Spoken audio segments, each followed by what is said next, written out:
Hey, Hara, what are you doing with Shosa? Hara? Hara!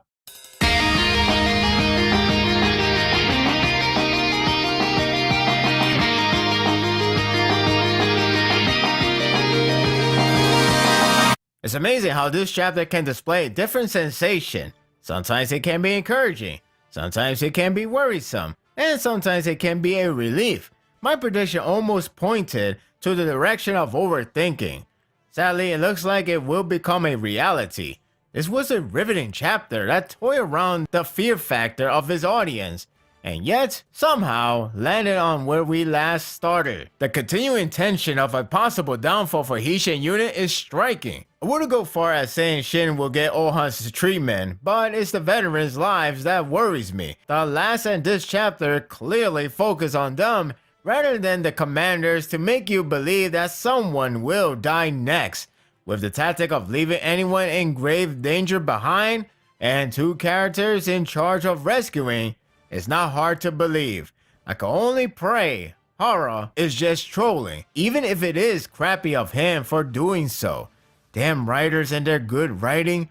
Sosui's cavalry is doing good damages towards Chogayu army. The eerie feeling of a trap still has advantage yet, however. At the very least, Ten's tactics seems to be working out fine so far, even if it does amount to disbanding a group. Credits to the offense team, despite some small hiccup like High Heel's troops lagging behind.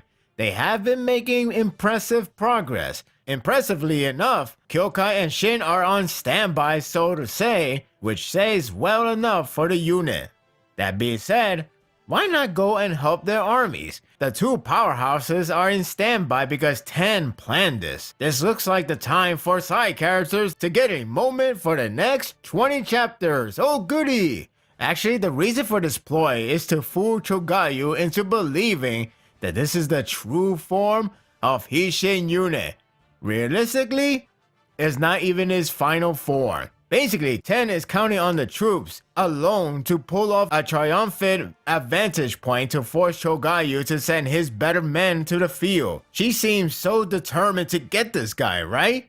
That's because their next target is in fact him. 2 chapters ago, I noted the ending gave a sign of Chogayu to be the next guy to eliminate.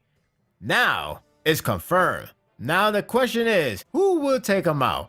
Shin should be safe for Gyo-on since he owes him a rematch. Perhaps Kyokai should take out Chogayu. She's on standby at the moment. Unless someone pulls a Heki, those two are the only options. Of course, it won't be easy at all, considering that the other sides lack their own respective powerhouse.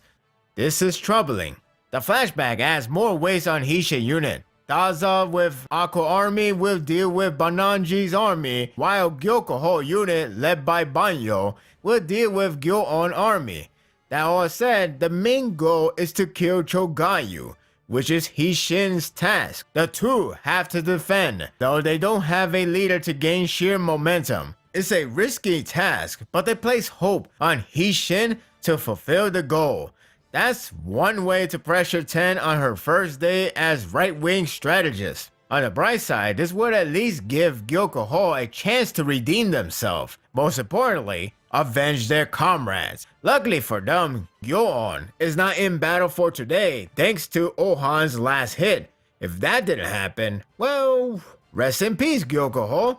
What's even better for them is the 10 spears are back, which drives them to seek vengeance for Kyuko. Didn't some of them died? I don't know if they even have all 10, so they just settle with whatever they have left. Arrogant as usual, I see. I find the next setup pretty interesting. Bananji army has recovered from the last wave, thus marching forward in their best shape to engage battle.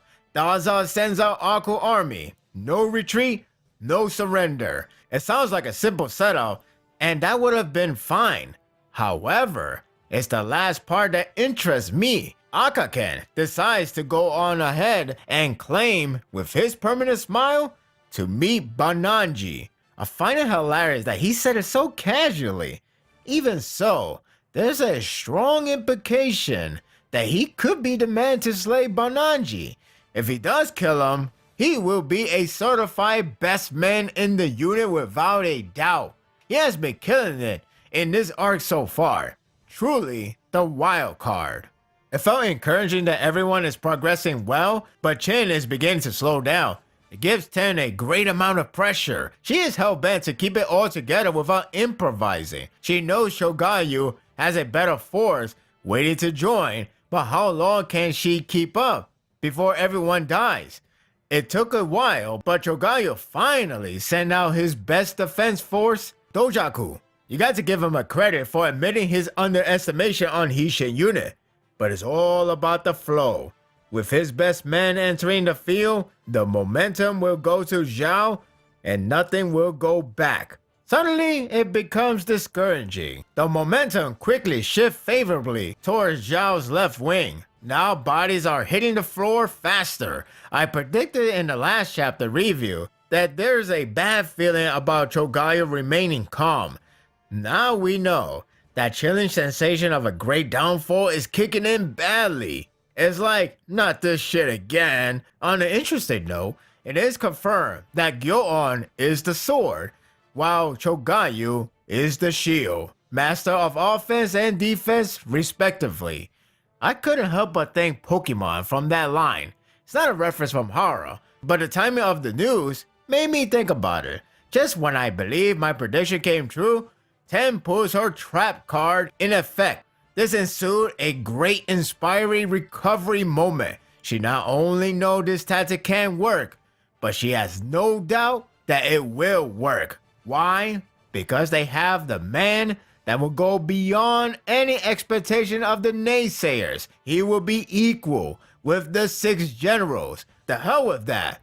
He will go beyond. That man is Shin.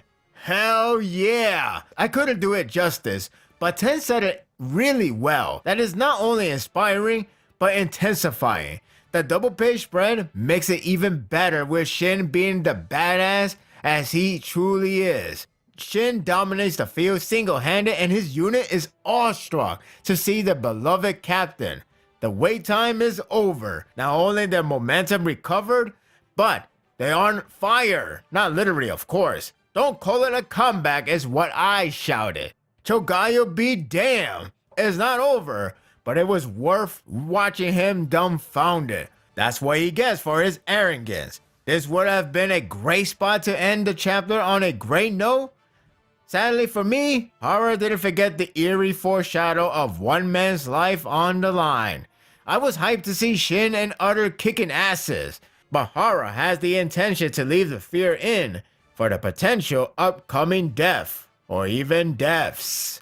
The tactic is working favorably, but it's painful for Shosha to watch his men die. Countless bodies that could have been saved if time was on their side. Damn, why you gotta be cruel, Hara? It doesn't stop there though. It's reported that a group is in serious danger and is so happy to be Kanto and new recruits. As nice the developments were, I really got a bad feeling about this. Shosha is too much of a nice guy behind his laid-back nature. I stated many times how he's among my favorites in Hishin unit excluding Shin and Kyokai. As great it is for him to get a spotlight, this worries me. He thought of moving on, but it's the last word from Kanto that made the decision. It's as if he is the newcomer's mentor, or father figure even. He denies Ten's order and go after them with few men to save them. I seriously hope he's not walking to his deathbed.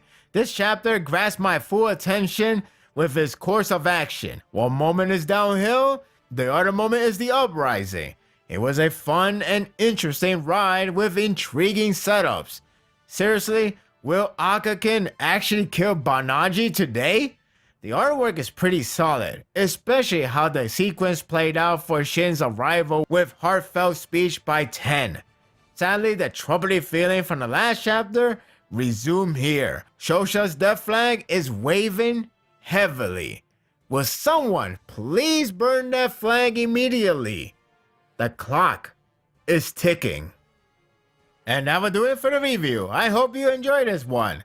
Well, I ain't got a bad feeling that the next chapter will have something intense, and then before we about to find out if Shosha will die or not, it will go on a cliffhanger. And not only a cliffhanger, but on a break as well. I don't know the timing, I could mistime myself, but if that happens, oh god, that will kill me.